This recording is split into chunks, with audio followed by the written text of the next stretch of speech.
Or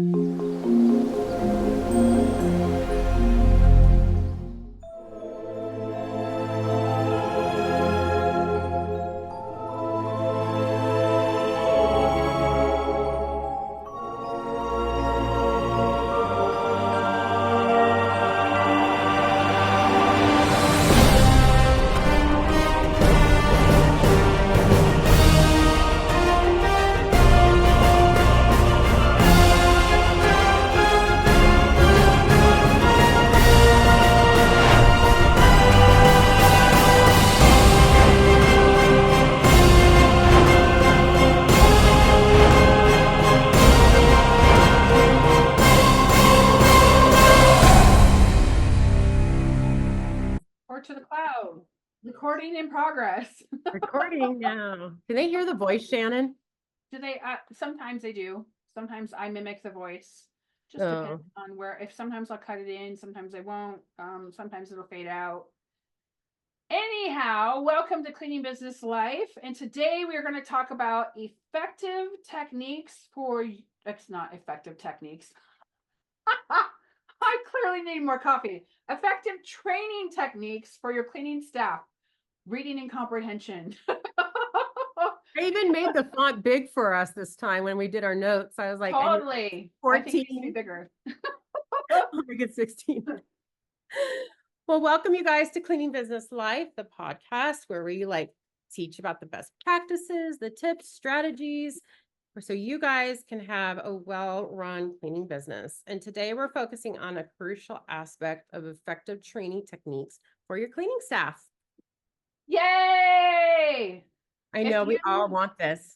Right. If you don't have some sort of training system, you need to make one. And I can say, because I have trained thousands, literally, you need to have consistency. So once you come up with whatever your training program is, there are a couple people you could probably watch videos and stuff. I paid for a training system. My system was $1,500 that I paid for the DVDs, and no, I don't loan them out. No, I will not ship them anywhere. And no, I'm not making illegal copies, so don't ask. So, will you make me a pirated copy? I'm like, no. It's an ethical thing with me. So having consistency and training everyone exactly the same. There is this, I don't know if it's still true, but a long time ago with McDonald's, you could go into a McDonald's restaurant and you were trained on every position in the back of the house. So that way, if Susan called out sick, then Brian could step in and work Susan's station and his. Or, maybe they work 3 stations. Now I have no idea. It's been years since I've been in the back of the house of a McDonald's because I don't eat fast food. So I know I do McDonald's fast food. I know I do that with my business right now. I do. Right. I train everybody on the same thing. So if somebody's out, they can jump in and help out. Right. And it's important to be trained on every position, then that you're not leaving yourself vulnerable. I come from the restaurant industry and I've trained thousands of servers and bartenders and barback and busboys, almost all positions of the front of the house. I've trained people in the back of the house. It just depends on what needs to happen. And then you become very organized. So when you do your very first one, make sure you're taking copious notes and that you are typing it in either your notes off your iPhone or you're doing the old school method of writing it with pen and paper, which is totally fine too. And that you're documenting it and that you're creating day 1, day 2, day 3, day 4, day 5. And training should be relatively short. I know people disagree with me on this, but when you start to turn and burn through people, it eats away at your profit. So in the old school methodology of cleaning, I used to pay for 6 weeks of training.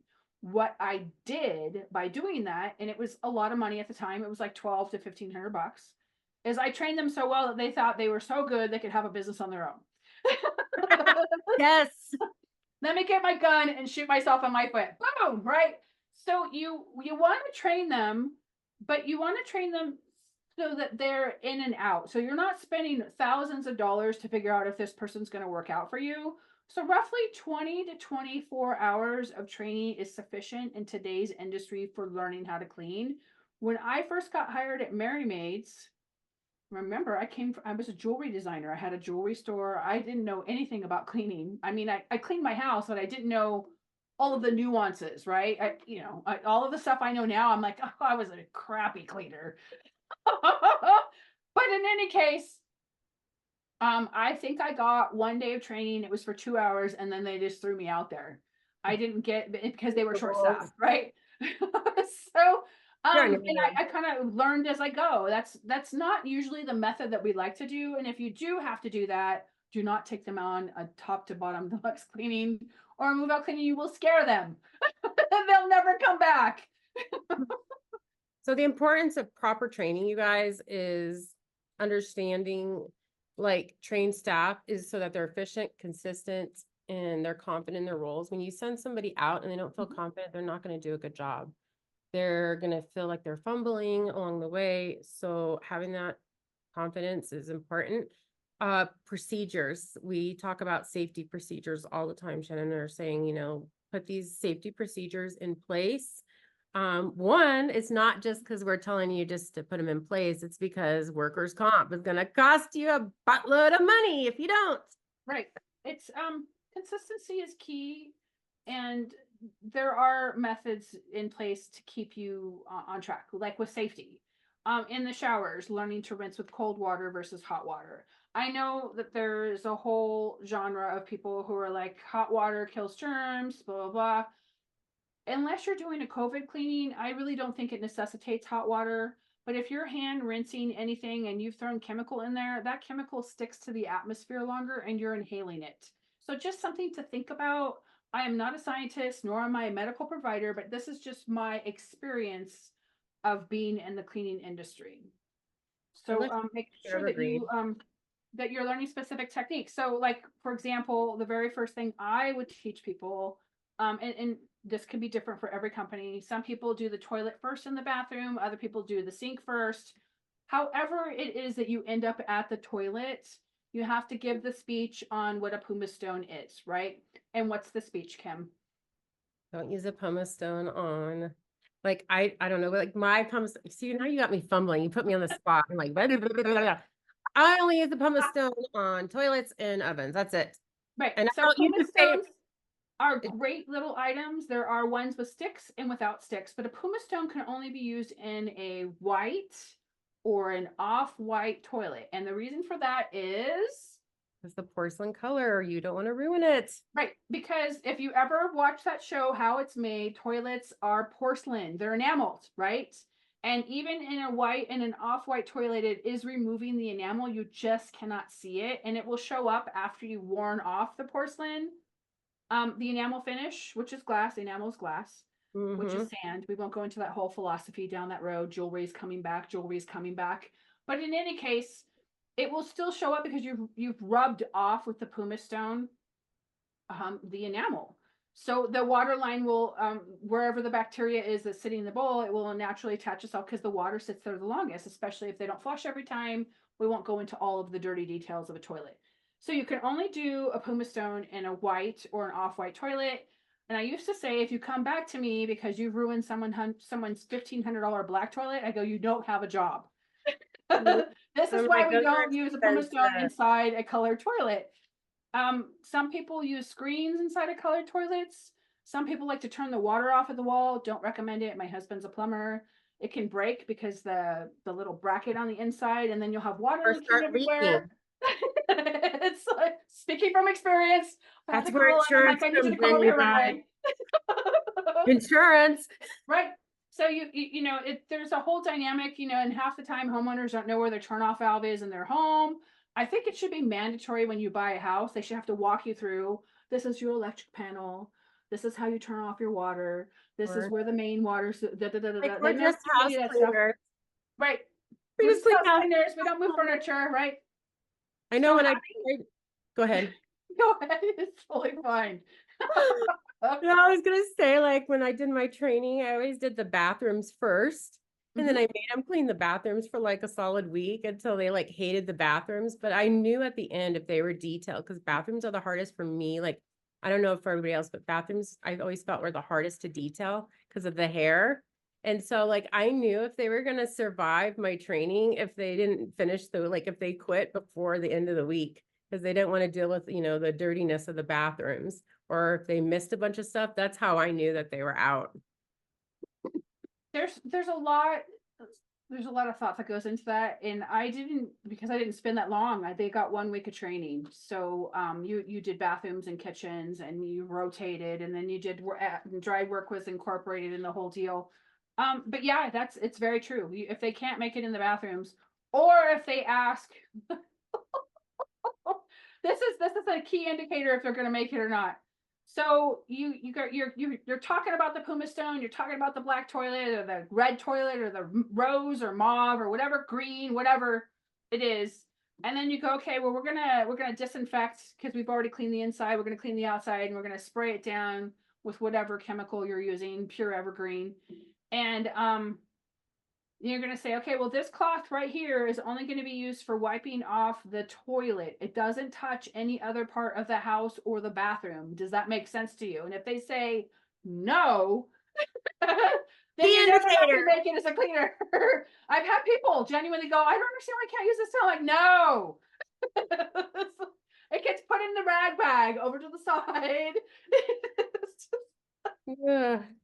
But yeah, those are few and far between, thank God. But yeah, it happens. So if you don't have a firm training system in place, it won't give you the backbone that you need and the structure that you need to run smooth running shifts. Nobody likes trial by fire ever. No one says, hey, I just got hired. Can you throw me in with the gook over here? And I'm going to try to figure it out. And by the way, you have no towels or sponges or product. We're going to use this toilet bowl cleaner on everything. Don't do that. So, I'm cringing. yeah, I've seen all kinds of crazy things. Oh, the stories we hear. Definitely. So properly trained staff are more efficient, they're more consistent, and they're more confident in their roles. I think the training should start at the front door when you're greeting the clients. I know we have a lot of people in our society that don't want to engage face to face. Having eye contact, smiling, and saying good morning will not make you die. It's like all you have to do is say, good morning, Mrs. Smith. Is there anything in particular that we need to cover today? And sometimes they'll say, you missed a spider web over there, but don't worry about it. I've not had it done and blah, blah, blah. But if they're asking you like, hey, can you clean the inside of the china cabinet with the Hubbles in it? No. Just don't do it. Those things are priceless and they're hard to replace. And everybody bought them in the 80s. I don't know why. I still have look at your little creatures in their cases. I have chickens in my hutch. Do you? I still have my hutch, but I redid it. But I don't have my house cleaner clean it. I'm like, Right. she doesn't clean it. I think in the 80s and 90s it was popular to do everything. We don't because of the breakage and Elvis Presley collector's plates. Those were a thing, right? I don't want to be responsible for ruining a piece of your history or a piece of antiquity. You guys have all heard me talk about the guy with the clock from the 16th century. It was actually more accurate than most cell phones. And you would see like a layer of dust sitting underneath it because it didn't sit on the actual bookcase. It was up above because that was the style. So he would have to move the clock over to the right. We would take a little feather duster and we'd shush it along, and then he would move it back. And that was the end of, we never touched anything else. That was the only thing on the shelf. We never touched the shelf itself. I just didn't, because there was no price for it. It was from the 1600s. It had been in his family for 8 or 9 generations, probably more than that, if you really wanted to break down the math, right? So yeah, making sure that they're confident and they have eye contact. It's so important. They're able to communicate. We communicate way differently than we have in the past. So make sure that we're still doing, especially if you have a lot of seniors on your roster, those seniors like to be communicated face to face with eye contact. You got to smile. Smile. And then improving employee satisfaction is huge. Company culture. We talked a little bit about that in the previous podcast, or it will be the podcast after this, maybe, depending on how the rotation goes.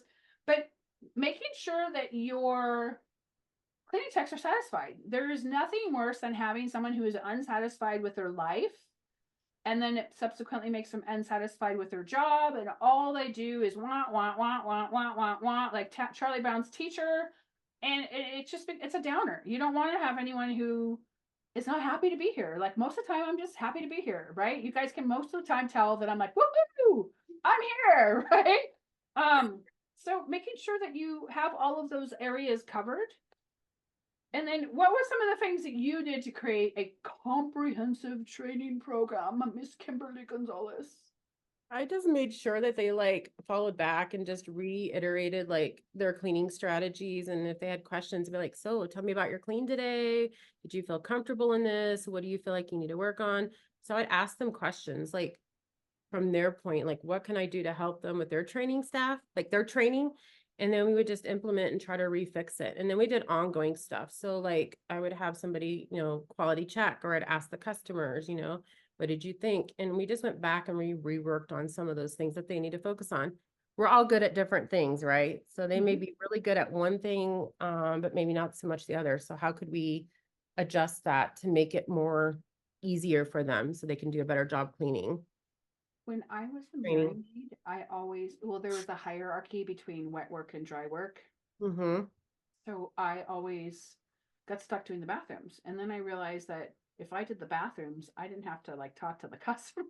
So, and you can always, in the wintertime, because they keep their house pretty warm, you could open the window and then you wouldn't be so hot cleaning the bathroom in the wintertime, right? So after a Smart. while, I was just like, oh, let's do the bathrooms. And then after a while, they would, Mary maids, they wanted to keep you in the wet work, which was actually harder than the dry work. But eventually I'm like, we can trade because I need other stimulation for myself. So can we trade? Oh, I'm not doing the bathrooms. So make sure that you are training and vetting them on every item on what to do for cleaning. And orientation is super important. I recommend that you don't spend a lot of time orienting anyone in the job market. I would spend, maybe an hour. Hey, this is your paperwork and you need to bring it in, I'll pay you 30 minutes for your time. And then go over some basic stuff like this is what we do on Mondays. This is how we hand in our hours on Fridays. This is where we park the company cars if you have company cars. This is where you fill up your gear. This is where if your vacuum's broken here. This is what a breakage form is and why we have one. This is what happens if there's an emergency, if you fall down. I need to be made aware. This is where the band-aids are. You should carry a first aid kit in your car at all times.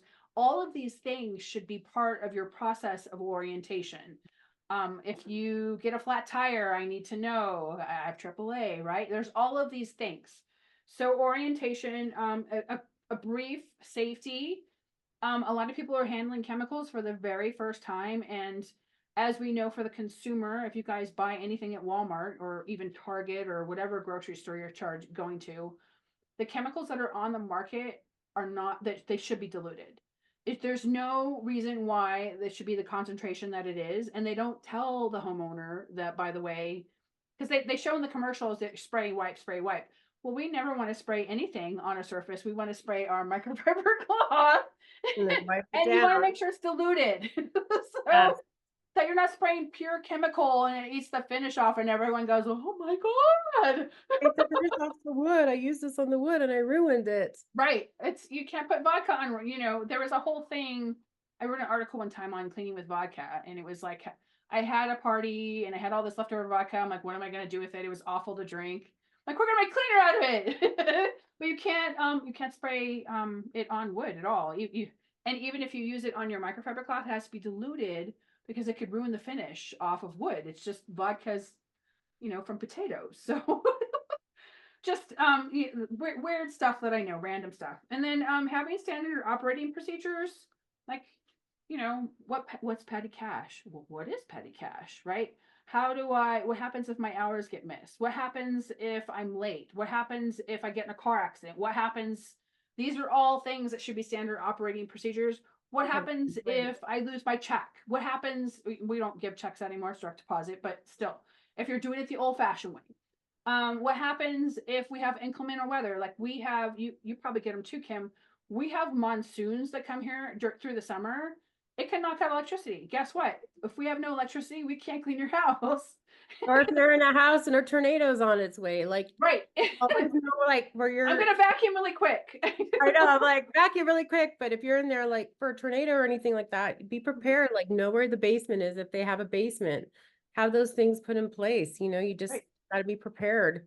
Be prepared. Like, for example, and this hit the news cycle, I was really surprised. There was an Amazon driver who walked, I believe this happened in California. Correct me if I'm wrong.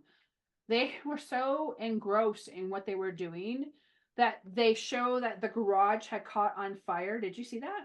Yes, I did. And they threw the package over the fire.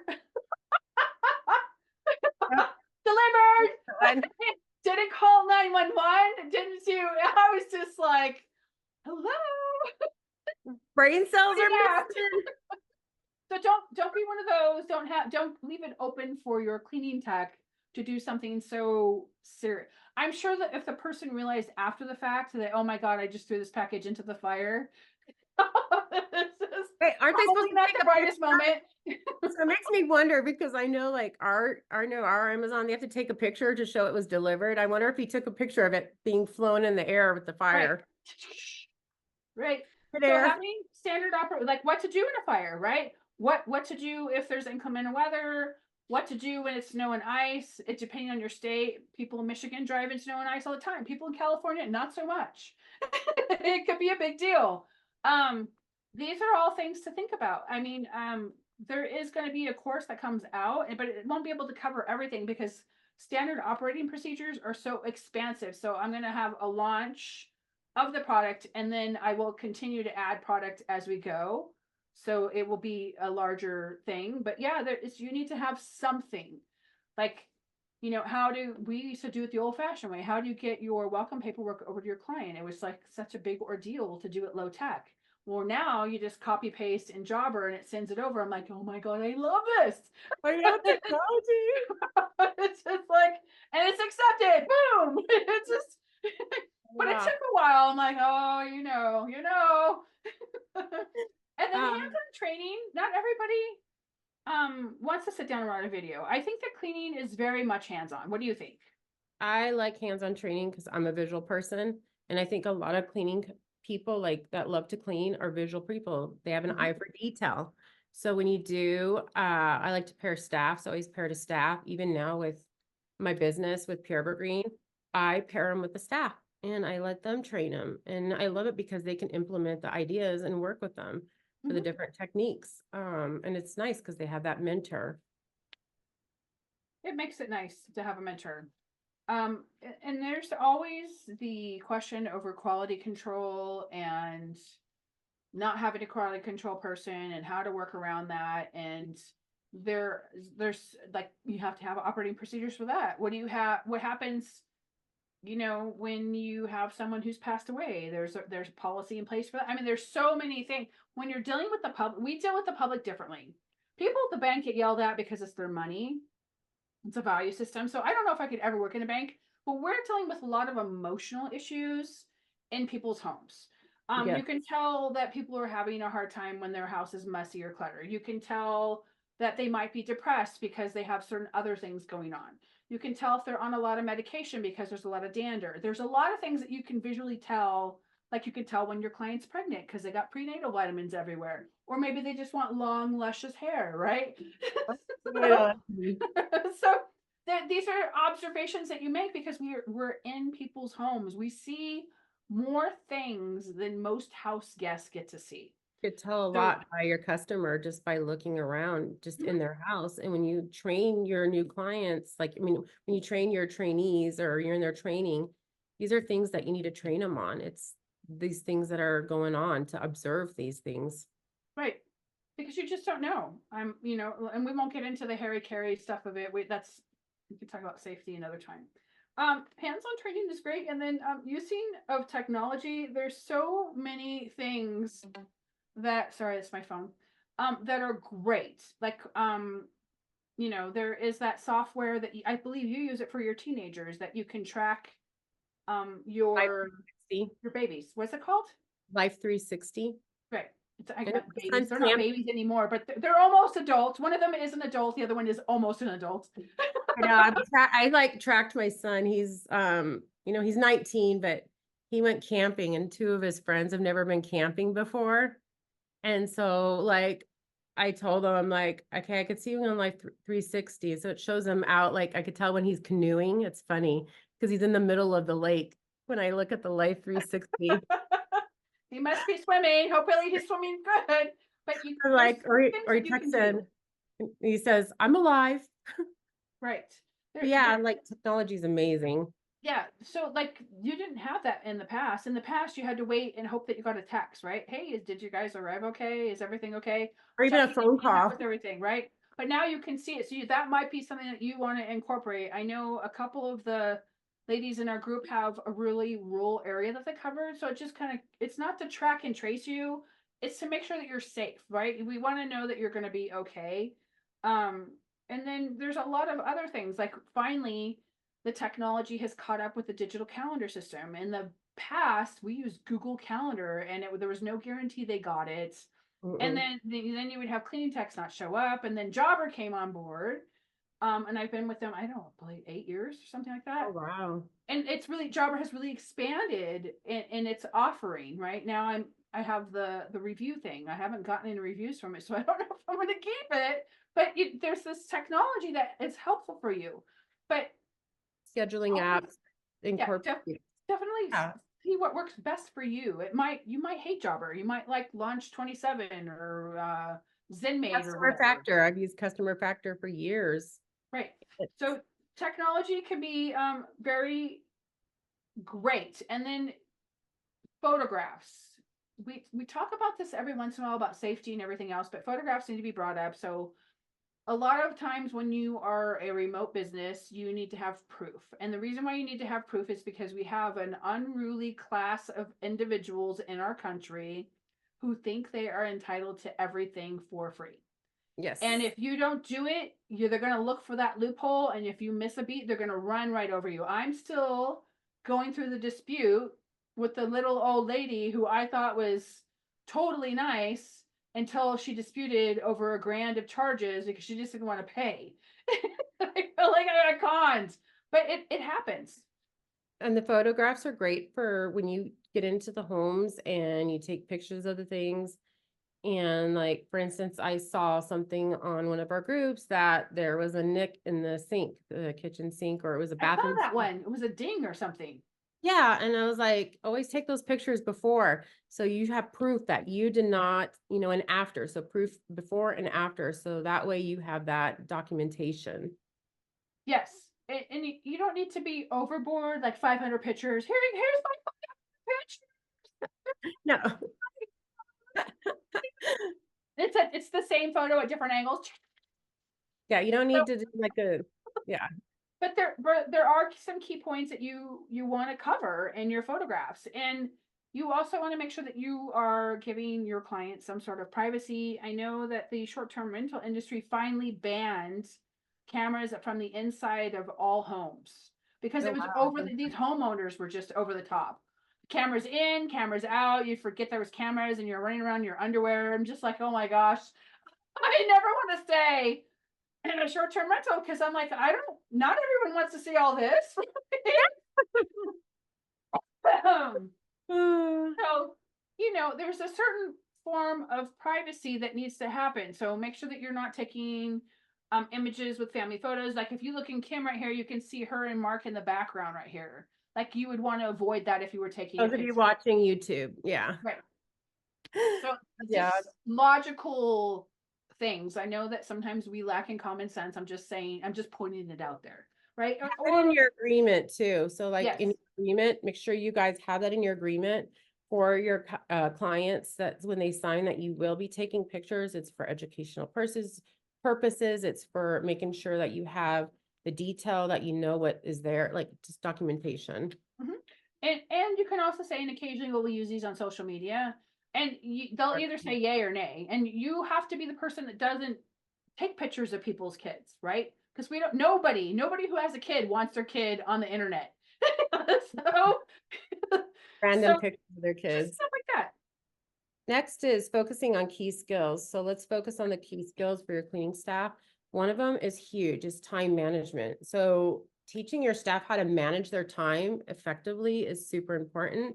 That includes planning their task, prioritizing certain areas, attention to detail, having them do their time management. I've seen a lot of posts in our group. I've talked to people and they said, my cleaning tech has been, in this house and she's like been there way over the time that she needs to. So going back and seeing what needs to change for that time management, but still having it be effective so you're not sacrificing the quality. Right. And sometimes we don't know this when we hire people. Some people have ADD or ADHD. Those guys have to learn differently Mhm. than the rest of us. So and you have to like reverse engineer some things. Usually they're great in place. But you do have to reverse engineer how you train and how you engage so that they can remember. And sometimes it's as old fashioned as a laminated sheet with a checklist, right? Or Ex- if you have something on your computer that you can snazz up, then do that. But time management is key, and telling your staff, like when you have jobber, this house should take 4.5 hours. Like if they're taking over your house, you should automatically, and it takes you 3 hours, you should automatically give them an extra half hour because more than likely it will take them that long. And don't punish them for it. It's just they're learning the house. It does take time to figure out all of the nuances, and then they start to obsess. And did I do this right? Did I get that blanket the right way? So, time management, you decide, and then make sure that if they're going over, that there is a good reason why. Maybe they at the client they do this all the time. The clients see a new person, they're like, "Can you get this for me?" They know very well it's not included. Or if you have an older client that just wants to chat, find Right. out why, like, before you just say, you need to finish your time quicker, ask and investigate, like, why? I just want to find out, like, I noticed the time was over. Was everything okay? Like, just ask them. Right. Or it genuinely could be something that needed to be addressed and, they just took longer. But yeah, my husband sits down because he gets paid by the hour a lot of money. He'll say, hold on. And then he'll get himself all comfortable. Because the homeowner's like, yeah, they don't, and then he's like, it's your dime. Okay, what do you got? And they're like, I'm being paid for my time. My dad does the same thing. It's like they want to talk with him, and he's like, "Well, I'm getting paid to be chatting." right, here, let me sit down and get comfortable. It stops him every time. Ian Um, picked And then attention to detail is important, fluffing the pillows on the couch, folding the blankets. Usually, if we find kid toys underneath the couch, we'll just plop it on the coffee table. We're not responsible for finding which toy box it goes in. even Um, like little details. Like I'm really big on like the vents and then the fan vents. I always mhm, say when I did my training, I said when you enter a room, the first thing you need to do is look up. right. And that was like part of my training is because we don't tend to look up first. Look up, look for cobwebs, look at the fans. The fans need to be done, look at vents. And that was my big training thing was like when you walk in a room, look up. So stuff gets missed, like little things. It takes a little while, or if you have someone who has 57 frames on their dresser, all in different angles, you're just like, oh my God. Or behind the doors. Like that is such a big miss thing. You guys are great maybe at wiping the front of the doors, but have you guys ever closed the door and wiped behind the door or the top of the frames of the door? Like that Right. stuff is The missed. handprints. Yes. And so, yeah, attention to detail is important. Getting the gasket underneath the garbage disposal, all the weird stuff. And then safety procedures. Um, Make sure that you understand that you're handling chemicals. We don't carry bleach. We never have. It's a volatile chemical. It's 101 here today in Prescott, Arizona. It's No just, thanks. you don't want to have that in your car. You don't want to travel with it. It can explode all over you, all over your car. Um, Make sure they understand what the SCS. I know Kim, you just got one for Pure Evergreen. Um, that you understand what they're carrying chemicals that could be harmful in extreme heat and what that entails. Go through the SCS and say, this symbol right here means this. This Mm. symbol right here means that. And when do you wear gloves? When do you not wear gloves? How come you spray on a microfiber versus on the product? Is the product, have contaminants on it that are organic or inorganic? There's all of these things that can really change the course of your decision on what to use and how to use it, right? Like, Exactly. I'm very big on like stairs. We have a lot of stairs here in Colorado. A lot of majority of the homes are 2 stories, and we have, like our house has we have 3 stories. So it's the top floor and then the middle floor and then the basement. So that's a lot of stairs. So I have always taught my girls to vacuum up the stairs instead of vacuuming down the stairs. Yes, right, we get a few footprints, and I let my clients know this is just our safety. We prefer them going up the stairs versus trying to go down the stairs with the vacuum. So right. as if they're gonna fall. Definitely. I had someone ask me about, it was for a post-construction cleaning, and she had one of those pro vacuums, which are, I love those vacuums, but not great for post-construction cleaning, because if you're on, it's mostly ladder work, as you know, and they could tip over and fall off. You want to have something that you can keep close to you that isn't going to cause you harm, right? This is why we don't go over a 4-foot ladder. You get actually cheaper workman's comp when you say we don't go over a 4-foot ladder versus a Yeah, 6-foot ladder.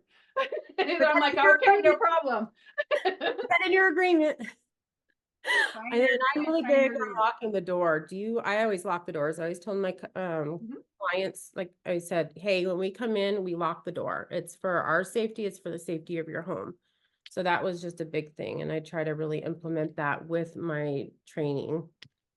Yes, we won't talk about the naked neighbor. We'll tell about that in a different story. I'll just leave that blanket statement there. And then obviously customer service. I would like to believe the customer service is not dead. I keep finding proof that it is, but I can Yeah. say if you offer any sort of customer service, that right there will give you an edge over the rest of the competition. Yep. Nobody wants to engage with the client and give them any service. We are a service-based business, which requires that we give customer service. Now, sometimes you're going to get the butt who, is looking for something for free. You got to make sure all your systems in place, all your T's are crossed, all your I's are dotted. And that's fine. And then you're going to come across people who are just like awful. They just got in your orbit somehow and you just go, right? So, Now, WTF. right. So, and you're just like, and you shake your head like, how? But you've got to offer customer service. Yes. There's been a couple times where I've had you guys call me and I'm like, oh, I had this happen. And they just like, what do I say? I'm like, this is what you say. And they're like, really? I'm like, you have nothing to lose. Stick it right back at them. And And I'm always most of the saying, time they win. keep it simple. Keep it Right. so simple. I feel like you go on and on and on and on about like when you're trying to talk to the customer, just keep it simple what you want to say to them. Listen Service. to what they have to say. They're taking the time, instead of blasting you all over social media or a review site, they're taking the Mhm. time to let you know that they are pissed off and that it needs to be addressed. Instead of going, Mrs. Smith, Mrs. Smith always complains about everything. It's just like, Listen to them. They don't want be to a be Karen, heard. right? If your name is Exactly. Karen, I still love you. But that, yeah, provide customer service, have a protocol for what that customer service is, and drum roll, please. The customer is not always right. I remember that came out that said the customer is always right. I was like, bull crap. Right. There was actually one point in my life where I actually thought that when I worked at Nordy's. I no longer think that. The dynamic of the shopping experience has changed so much. The dynamic of our society, how we engage, has changed a lot. And the respect and lack of integrity is not the way it was even in the 90s. So I no longer think that the customer is always right. It's just like, how can I gracefully offload this individual so they never come back? It's just like, and sometimes that involves eating it, sometimes it doesn't. I had one recently and I haven't had one in 4 years, knock on wood, and she was awful. She was absolutely awful. I ended up having to eat a bunch of labor and giving a good portion of the job for free with the agreement that she would not go to, and I wrote it in there, like, if you go to any form of social media or review website or you mention my name anywhere, I will send you a cease and desist and I will sue you. And she was, I didn't hear a peep from her after. I'm like, and I never want you to reach back out to me ever. You're 86 to life. Bye. So Bye-bye. it happens. Once in a while you get one and you just, like I said, the WTF, right? So Try not to have those people in your orbit. No. But there are genuine good people who absolutely will love and worship you. Give those guys customer service. Love up on them. Next is continuous improvement and feedback. So let's talk about like just the improvement and feedback. So training, I'm huge on like just keeping that training going, keeping the orientation, regular training sessions. So schedule the training sessions. Quarterly, at least. Yep. And when you do your staff meetings, even you can even implement when you do your staff meetings, even you can even implement, even if it's like a 10-minute training, it's something. It's the education, new products, the industry changes, any little thing that needs to be worked on, do that. That's Remember when magic erasers came out and that was like the new hot thing? And mhm. careful with those scratch. No, they don't. And it was like, I ruined the finish off this stone countertop. I'm like, I told you they Those stone countertop. Oh my God. I yeah, remember regular that. training sessions at least quarterly, and we get compliant as cleaning. We've all been, most of us have been cleaning techs. You just get lazy. It's not intentional. You're like, I'm in and out of here, Mrs. Smith's house. I'm gonna go get me an extra break today. And so then Mhm. you go, "Ugh, what do you mean we have to have a training on kitchen sinks? Oh yeah, I'm supposed to be cleaning the gasket on the bottom of the garbage disposal. Oh, and then they, you see them secretly going, I'm gonna write this down over here. It's kind of like you're when you get to that point, you've been doing it for so long, you're like on autopilot, Mhm. and then you start to miss things because you're just trying to do your flow. So that training is just important to really get back into the groove and get them excited about different things for cleaning. And recognition, it's I've always been the behind the scenes girl, so getting recognition was like a huge for me to step out and be the face of everything was a huge thing for me. Now I'm like, oh, I got it. I did it. I did it. I did it. I did it. But in the beginning, I was really awkward for me. I didn't feel comfortable. I thought it was superficial, blah, blah, blah. I no longer feel that way. But initially I was like, God is going to punish me. I'm so vain. It's just like the methodology that goes, the talk in your brain, right? So don't Mhm. be like I was, take the recognition, give recognition, and most importantly, say please and thank you to your staff. It's really, I've had to like say things a couple of times to people who are really brutal to their employees. I'm like, there was no need for you to shame anybody. I'm a huge advocate of not shaming anyone. If you need to be shamed, it's going to be done in private. We're going to have a conversation about why you did what you did. And you have to really have pushed me pretty far to do it.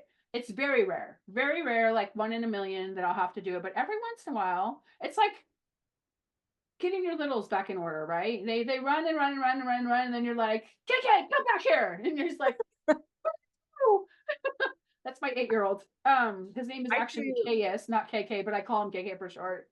I know Um, for me, I do like the love languages, and then I'm looking at it right now. So I have on my little we have like a little area where I put them all up, and I had them fill out like a love language. So like what fills their cup. So I had it like some like for instance, Amy knows she's working with me right now today. She's working on orders. But hey, Amy. huh? I said, hey, Amy. I know she's out. I don't even know where she's at. I think she's out Not in the down there today listening to the whole thing. sometimes she does. She'll like walk back and forth, but I think she's working on labels right now because we're so short. But like one of her things, I was like, it says, I feel loved most when, and this is my old eyesight, when you tell me that you love what you love about me. So just that was one of the things. Like, what do I love about her? Um, Share love language is hugs. So if your staff is okay with hugs, that's her thing. That's part of her love language. Making coffee. She loves it when I bake or make cookies. Like she was bragging to the other gals that work with me, and she says, when you come and work for Kimberly, oh my gosh, she will feed you, she will bake for you, she'll make sure you have plenty of food in your tummy. There's always food and drinks in the fridge. So that was like, a big thing. So like really finding what is like for me was the love languages, and that's something you can figure out online. Have them do a sheet, like even if it's time, like somebody's time, pull them aside and just say I really appreciate you, or a little note, put a little post-it note in one of their bags, little things. You can do little things. Some of the things that we did was We did photographs, so they would have an appreciation board, and then you would see them actually discussing photos on the board. And we would change them out once a year. So in the beginning of the year, obviously it was empty. We would frame the old one and we would move it to a different location. Then we'd start with a fresh one every year. But you That's could see cool. them like looking at the photographs, and because they were always holding an award or whatever recognition or the Cool. most 5-star reviews or whatever. So yeah, feedback and recognition. Your feedback needs to be the sandwich method. Yes. So it's something positive, something negative, and then something positive. Yep. So don't be entirely brutal to whoever it is that needs redirecting. Don't sink the ship. Just positive, negative, positive. It's called the sandwich method. You can look it up online. And then open communication, encouraging open communication. I'm big on that. You got Yes. my phone number is all over the internet. We were just discussing this. If you ever have a question, you can usually reach out to me and I'll give you 15 minutes of my time. It doesn't bother me if I have time in my schedule. But being communicative is so important because oftentimes when you're on your phone, you can communicate and then it's lost in translation and you're like, that was really offensive. What did she mean by that? And you're like, and then this whole like thing starts to bubble and fester. Well, you said this, and you're like, that's not what I said when I texted it. Well, it was all caps. Well, not everybody knows that all caps is shouting, right? Exactly. Miscommunication. Communication is really good because it just opens the lines for just, what is going on. I'm huge at communicating. I talk about it all the time. When you don't communicate, it breaks down and it can really, just like you said, fester the stuff in your mind, like what's going on. Um, Clarity with people with ADHD, with me, I have to say, okay, I want to communicate this better, or, I'm just going to try to word it so my words may not come out. And you guys all know this from listening to our podcast. My words do not always come out right. But I always say, when I communicate, my words may not always come out right, but I'm just going to try to explain it. So really just try to break stuff down. I love that Shannon and I are able to communicate. So like I needed clear communication on some things today earlier before the podcast, and I just wanted the clarity, and I liked that clarity that we were able to break down stuff. So communication is important to you guys. Definitely. And then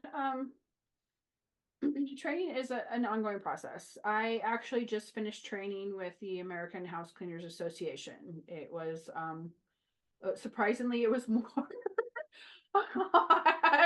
It took me 5 hours to do the course and then another hour for the actual test. There were 80 questions on that test. And I had to I take the haven't done test it yet. I twice. signed up, but I haven't done it yet. Once I get Yeah, I took staffed. the test twice. The first time I was 85%. I was like, because you have to get 100 to get your certificate. So then the second time I got it, but I was like, oh my God. Yeah, it was pretty extensive, definitely. So it's an ongoing process and we always need to learn. What do they call them? Lifelong learners, right? You see them at the college. It's the lifelong learning crowd, right? I think that continuing education, regardless of what it is or where you are, is always important because it keeps your mind going. You want to be sharp all the time. And then it requires resources. So if you don't have a training system, it is discussed at length in the Structure, Scale, and Profit Cleaning Business Academy. There's actually a training schedule. I believe it's a 5-day schedule. It has a pass or fail grade. It's pretty straightforward. It goes over, this is the alarm, this is what you do in this house, I'll be back, blah, blah, blah. Talks about transitioning out of the field from you to them. There's a lot of that in there. And then invest in yourself. These when you pay for education or a 1-day seminar or a meetup or whatever it is you're doing, it is a write-off because it is a business expense. It's either under education or business consulting, depending on what your accounting bookkeeping person does. And then investing in your staff training is important as well. When I worked for corporate, I loved when they had training days because they got that you fed lunch, you didn't have to do any of your other stuff. I'm like, I got to learn all this cool stuff. I was like, thank you for investing in me. I couldn't afford the $700, right? And I'm not trying to talk Costco down, but Mark he got forklift certified. And they've been shorthanded because they can't find employees. And so he's been driving forklift, and they have been pushing the forklift drivers because they can't hire enough help. You need to hurry, you need to hurry. And accidents started Until he runs happening. someone over. Why were Well, you going that so fast? or him puncturing some heavy whipped cream, in the cans, Right.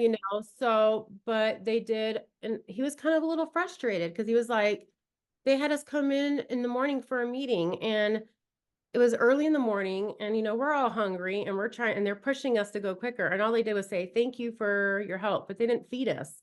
Like, Right. and here they are still telling us to hurry. So, and like, that's huge to invest back in your It's a training. disconnect. We Yeah. find that we have it a lot, especially with corporate entities. They're just so focused on the numbers and the end result Yep. that they forget that it's actually humans that make it work. And don't ever forget that humans make it work for you. I know people are like AI, AI, AI. I don't think that we're ever going to get to the Rosie and the Jetsons with the cleaning industry, at least not in the next 10 years. I know it's happening a lot in the commercial industry with the robotics, but I don't necessarily know if it will happen in the house cleaning industry. We've seen it slip in with the restaurant. There's one small robot here at a pizza place, and it brings the to-go orders, and you Yep, can I've see seen those it runs before. the same path, and it's like they don't do a very good job of cleaning the path where the robot goes. I'm like, this must be where the robot goes. But I just know that you have to slow down enough to appreciate. And with Mark, God forbid something happened and he impaled something or hurt someone, then it would be all on him. And then he would say, well, But they told me to go suspended. faster, right? So it's just it's a double-edged sword. So there's a fine line. They should Yeah. feed you if they promise to feed you. If they don't promise to feed you, then they shouldn't feed you. It's over promise and under deliver. It's just like always with the corporates. I don't know why.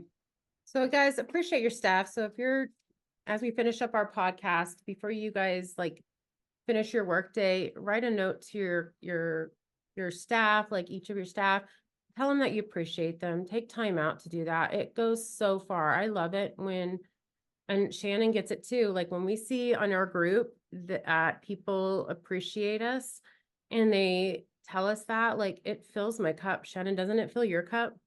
Oh, definitely. I love it. Like yesterday, my cup was so filled in between of dealing with the airport, I was like, this made my day. And despite of the whole airport thing. So take time out, you guys, to do that. Thank you guys for listening to all of our wonderful tips on training techs and your cleaning staff. Be sure to leave us a review and subscribe to our podcast and share, guys. Share to every single group you can think of, share to friends. And we're looking for sponsors, so be sure to give us a shout out and sponsor us. We hope you guys have a wonderful day. Take care, everyone. Bye.